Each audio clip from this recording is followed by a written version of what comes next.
Yeah, this torture aspect is something that's Yeah. that's often brought up for guys when they go into yoga, because Yeah. they see the person next to them, and oftentimes in a yoga studio or in the mirror, and they try to keep up with them. Right. They end up hurting themselves. I hurt myself practicing yoga, trying to keep up with the, come to find out, professional dancer next to me practicing yoga.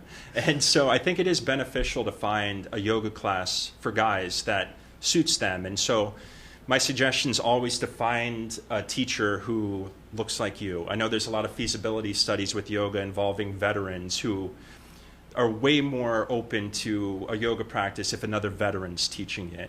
I think it's similar with all guys. Like, I think maybe that's why I resonate with guys, because they see me, they're like, oh, bigger guy, athlete. I get that. That's like me. Like, I also like to lift weights and run. I hurt myself growing up with sports, and so they might read my bio or see me and like, he doesn't look like we would think a quintessential maybe yoga person might look like stereotypically. And so, you know, if you seek out somebody who looks like you, has the same history as you do, I think there's just way more resonance. You're able to communicate and connect with your students easier. And I do think if you've got that injury history, you know the right path for your students to stay out of injury, to modify. So it isn't so, it'll be difficult, no question. People are always come to yoga and they're like, my goodness, this is also an exercise. I sweat.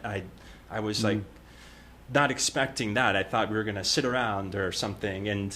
But it'll always be some sort of challenging component to it. But if you've got the right teacher, it should be less torture, hopefully, and more fun. And also with the men's class, in good company. You know, I think men often, myself included, have to watch myself. I love this like Lone Ranger narrative, like I'll do it on my own. But reality of it is, you know, you look at the numbers, loneliness and you know, isolation after COVID. I feel like it's takes a toll on your mental health. And I think guys, especially, there's not many spaces that are guys only, where they get together and have a conversation. And I think there's a lot of benefit of this shoulder-to-shoulder like therapy, where men are more willing to talk, more willing to open up when they're doing something like a yoga alongside their buddy, playing golf, fishing, these sort of things, playing basketball. It might sound weird, but I think we're more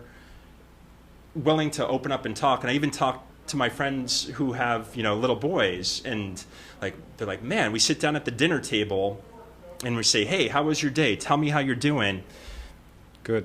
Nothing. Silent, right? Like, Good. I don't know if you have a son, but yeah, Fine. 2 sons. Fine is my word. Yeah. Fine.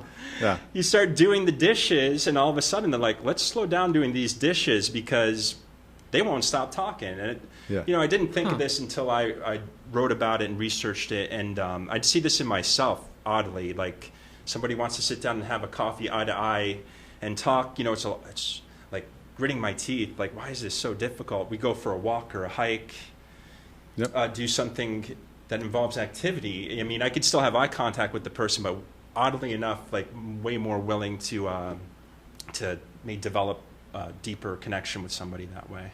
Yeah, I think that's right. I mean,